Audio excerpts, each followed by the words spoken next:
សង្ខារាភិក្ខុអើយសិក្សា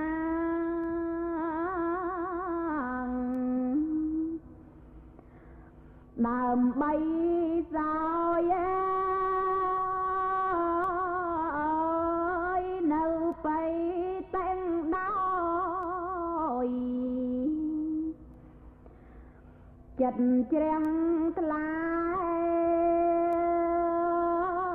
ព្រមទាំងសុខកាយស្រួលចិត្តណាដែលកើតអំពី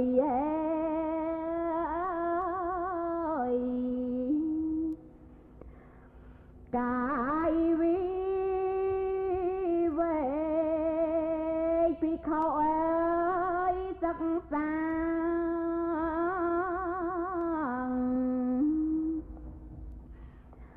ដើម្បីដឹង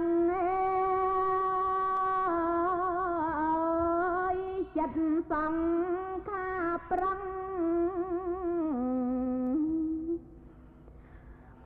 លះដំរែងរំងាប់នាមកាយក្រគ្រៀតពេកដោយចិត្តវិវេក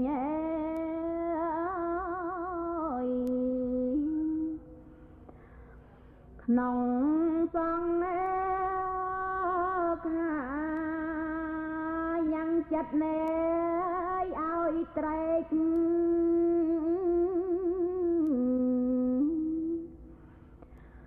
ក្នុងអារម្មណ៍ដែលខ្លួនសំងំ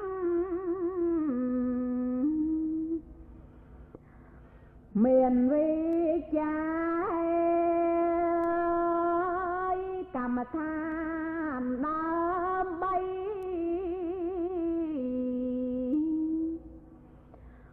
នោះសង្ខារតម្កល់ក្នុងការ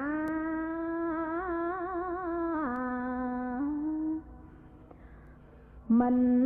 ប្រច្រើនចិត្តណែចេញចាង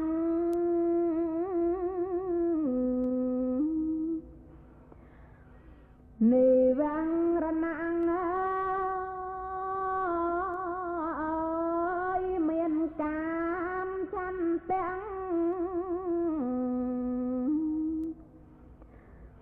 ជាដើមអាចណែប្រារព្ធជាយាមខំសង្វា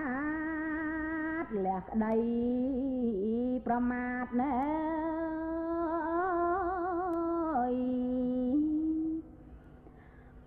ក្នុងសង្ខារនឹកអស់នៅខណ្ឌ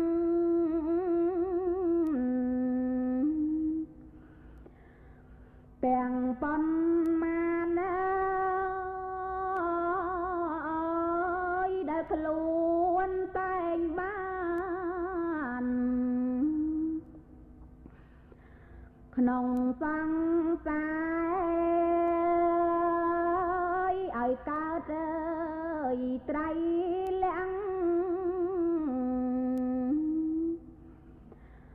បី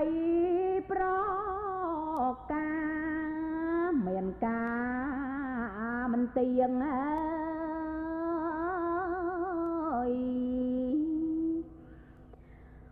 ជាប្រធានក៏កើតវិរិយ